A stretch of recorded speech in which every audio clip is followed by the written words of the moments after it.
la délocalisation des magasins vers des zones plus appropriées. Ahmed Joël Kampaouré a fait le constat. Le drame s'est produit à Nonsé, dans l'arrondissement 3 de la ville de Ouagadougou. Une fillette de 6 ans a perdu la vie en recevant sur elle une balle de vêtement pendant un déchargement. Les habitants de ce quartier manifestent leur mécontentement. Le problème, c'est qu'on s'occupe de nos problèmes. On en a parlé plusieurs fois. Personne. Ils ont leur commerce. Ça, c'est pas un problème. Leur marchandise, ça, c'est pas un problème. Voilà, on n'est pas jaloux de qui que ce soit. Voilà.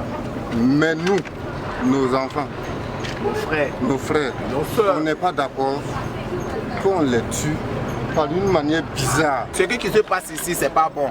Dans notre quartier, il y a la commerce, c'est la 10, c'est vrai. Nous tous on cherche de l'argent. Mais regardez la constatation, ça fait la 3e fois, 2021 jusqu'à actuellement, ça fait 3 crimes. Il y a une femme avec 2 enfants. Et puis tout ça se passe dans le même coin. À 2 avril. Mardi et mardi. C'est vraiment un constat très triste. Parce que depuis ce matin, dans la date de ce matin, là, aujourd'hui mardi, ce n'est pas la première fois. C'est encore une première fois qui s'ajoute à une deuxième fois, une troisième fois, et même plus au-delà de cela. Donc c'est toujours des tristes constats que nous vivons ici. Tout est-il que chaque fois, si ce n'est pas un tétis qui a tué un enfant, c'est une balle qui est tombée sur un enfant. Et ce cas, dans le cas d'aujourd'hui, c'est que la balle est tombée sur un enfant et voilà, de 6 ans, et puis ça a éclaté, la tête est tarée. Les riverains exigent des commerçants la délocalisation des magasins. Les choses sont claires, il faut qu'ils dégagent. On n'est pas dans une zone commerciale, on est ici dans une zone habitable. On ne peut pas empêcher un enfant de ne pas circuler. L'enfant circule. Est-ce qu'on peut empêcher un enfant de ne pas circuler dans un quartier qui l'empêche? Jamais. On ne peut même pas. Maintenant, ce que nous on demande, qu'ils dégagent. Nous, on va coopérer avec nos gens. Vraiment, nous ne sommes pas contents de la situation. Donc nous demandons purement et simplement le départ de ce commerçant là. Parce que nous ne voulons pas en paix. Nous voulons la paix. Tout ce que nous on a besoin, il n'a qu'à de prendre ses affaires et dégager. Voilà. Nous on se met la calme, on ne va pas brûler quelque chose. Parce que quand on brûle, c'est pour nous encore. Mais pour tout le temps quand tu parles et puis quand nous on parle aussi, il faut que tu essaies de nous comprendre. C'est pas parce que toi tu es riche que tu peux faire tout. Les habitants du quartier Nonsé rappellent que ce drame n'est pas le premier du genre.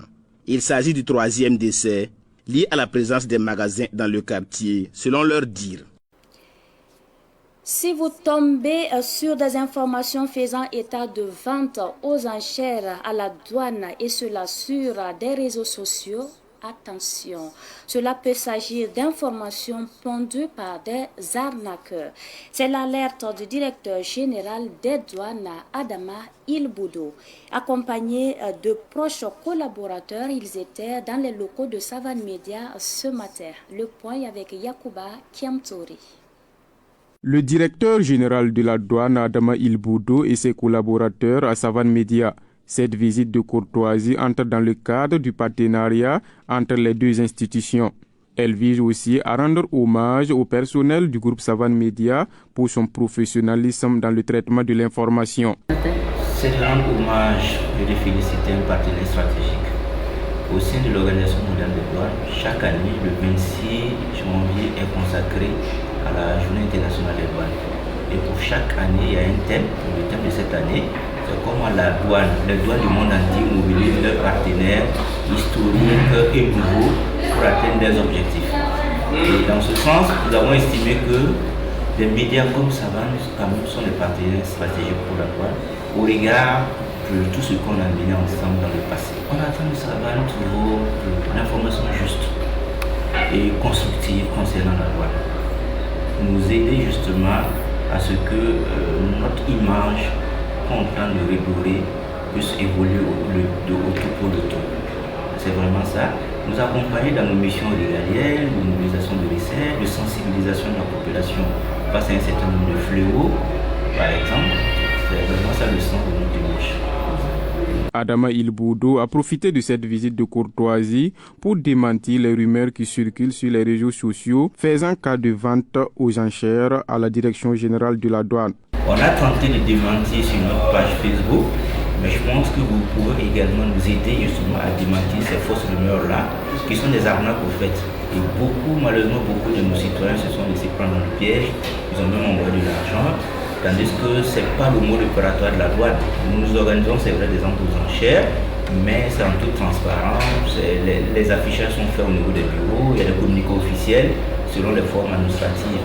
Mais cette arnaque ne vient pas de la douane. Du reste, on a même saisi les autorités compétentes justement pour que des procédures judiciaires soient menées. Le DG de la douane invite donc les populations à la prudence à chaque fois qu'elles tombent sur des informations faisant état de vente aux enchères à la douane. La douane passe toujours par des canaux officiels pour ses communications, explique Adama Ilboudou. Autre information pour poursuivre ce savant soir. Le ministre tchadien de l'économie, du plan et de la coopération internationale, Mahamata Assouyouti Abakar, a été reçu ce matin en audience par le président de la transition, le capitaine Ibrahim Traoré. Le ministre tchadien a affirmé être venu solliciter le soutien de Burkina Faso à la candidature du Tchad au poste de directeur général de l'ASECNA, l'Agence pour la sécurité et la navigation aérienne en Afrique. Il a affirmé que la candidature du Tchad est avant tout une candidature pour la région du Sahel. Les relations bilatérales ont aussi été évoquées au cours des échanges entre le président de la transition Ibrahim Traoré et le ministre tchadien Mahamata Abakar. Je vous le confiais également en titre. La capitale Ouagadougou fait face depuis quelques semaines à une pénurie d'eau.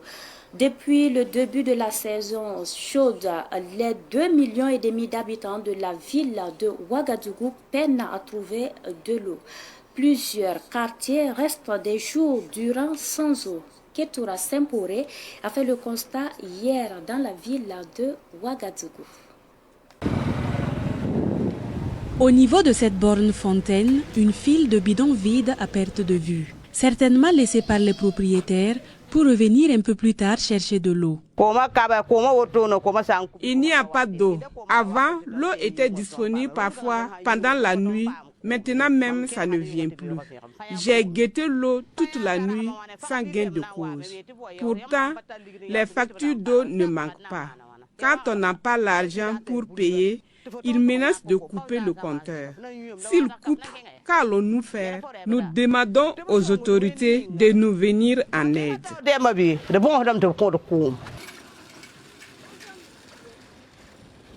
C'est la routine ici depuis quelques semaines. Obtenir de l'eau relève d'un parcours de combattant. C'est aussi un calvaire pour Odile Nikiema. Nous souffrons vraiment du manque d'eau. Pour avoir de l'eau dans ce quartier, il te faut commencer à prendre la queue à partir de 22 heures. Pourtant, ce n'est même pas sûr que tu aies de l'eau. Quand tu reviens bredouille du robinet, tu es obligé d'aller tenter ta chance dans les forages. Et ceci, sous le soleil brûlant. Là-bas au moins, tu es sûr d'avoir de l'eau aux environs de 17 heures. Si le gouvernement pouvait doter nos quartiers de forages, cela nous aiderait beaucoup. Des voisins qui possèdent leur propre forage viennent souvent en aide aux populations du quartier. Cela ne résout pas autant le problème. C'est une bonne volonté qui nous permet de nous servir à son forage. Mais actuellement, il n'y a pas d'eau. Le forage est en panne. En toute sincérité, nous souffrons. Tu es obligé de passer des nuits blanches pour être sûr d'avoir de l'eau. Si l'ONEA nous entend, nous vous demandons de faciliter les choses pour nous. Nous demandons de l'eau. Un peu plus loin, l'eau ne coule pas au robinet de Christine Belem. Dans la cour, 7 bidons dans lesquels elle stocke ses dernières rations d'eau. Chaque jour, c'est comme ça. À partir de 6 heures, on n'a pas d'eau. Quelquefois, même, c'est jusqu'à minuit qu'on peut avoir l'eau. Il fait très chaud.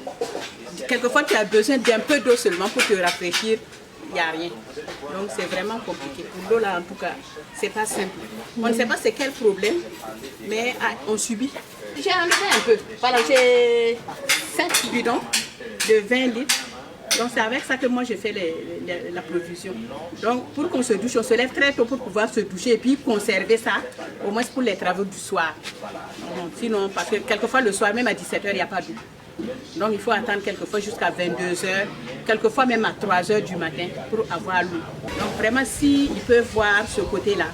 Parce que bon, malgré les coupures d'eau, les factures ne manquent pas. Hein. Dans des communiqués, l'Office national de l'eau et de l'assainissement ONEA justifie les perturbations de la desserte en eau à Ouagadougou par des difficultés techniques liées à la stabilisation du fonctionnement de ces équipements et des baisses de pression. Notons que Ouagadougou n'est pas la seule ville à subir la pénurie d'eau. D'autres grandes villes aussi subissent le même sort. Et puis, malgré le manque de barrages d'eau à Pau dans le Naouri, les femmes vivant dans la commune arrivent tout de même à mener des activités génératrices de revenus pour joindre les deux bouts, certaines en lien avec l'eau. Adissa Oueta, présidente de la coopérative Wenessa de Pau, nous parle de quelques activités que les femmes mènent. Elle parle également des difficultés qu'elles rencontrent. C'est un entretien réalisé par Ruben Wilson Couture. Nous transformons beaucoup de produits locaux à notre siège. Il y a le beurre de karité, il y a le savon, il y a le sumbala et également de la tchéké. Ça nous aide financièrement pour subvenir à nos besoins, éduquer nos enfants, la scolarisation de nos enfants et également on aide aussi nos maris dans la gestion des foyers. Donc même si ce n'est pas beaucoup, mais on peut dire que la tchéké en tout cas ça va. Mais le beurre de karité comme ce sont les produits de la localité, il y en a beaucoup à Gogo, donc ça aussi également ça va un peu. Il est bien vrai que c'est pas facile de gagner le manioc dans le Naouri, vu que ici au Naouri il n'y a pas de barrage. Donc c'est compliqué de gagner la matière première. Nous sommes obligés maintenant d'aller payer la pâte et au Ghana et en Côte d'Ivoire pour venir transformer maintenant chez nous.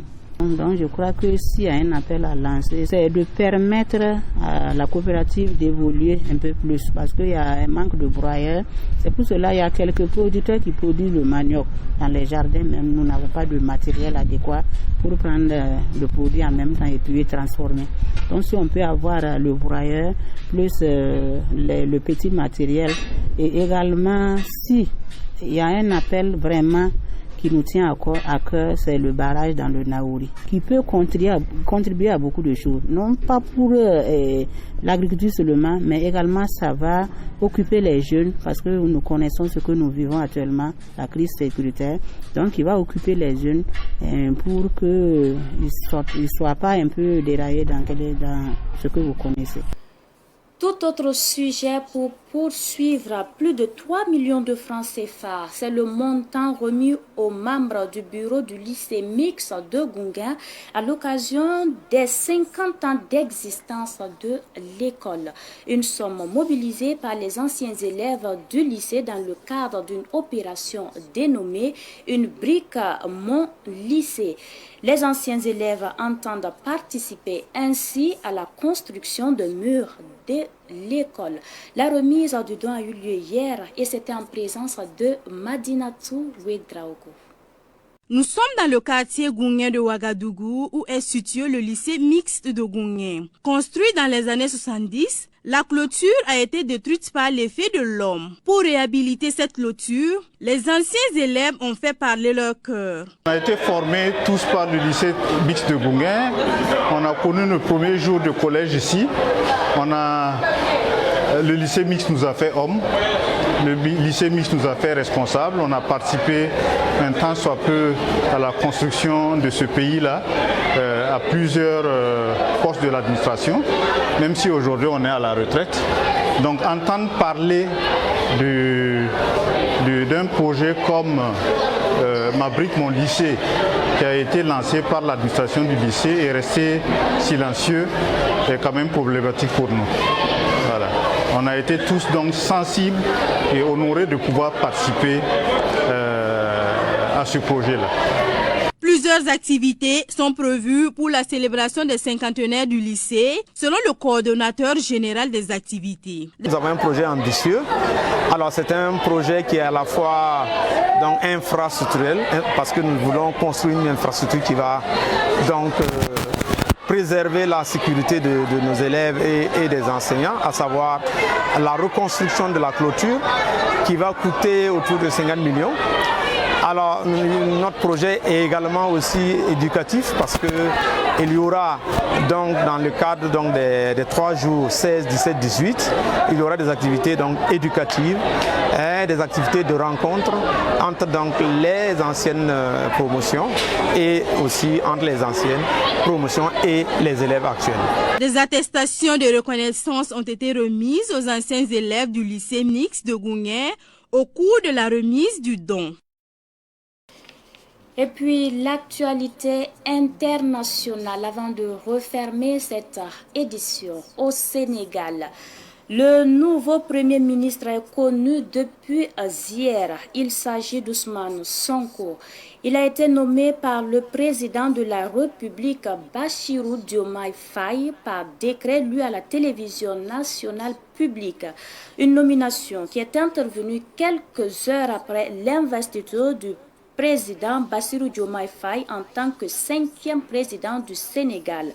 Ousmane Sonko a promis former un gouvernement de rupture dans les heures à venir. Voilà, c'est l'essentiel de ce Savant Soir. Merci à vous qui l'avez suivi de bout en bout. Merci pour votre constante fidélité. L'actualité continue sur Savant TV. Bonsoir.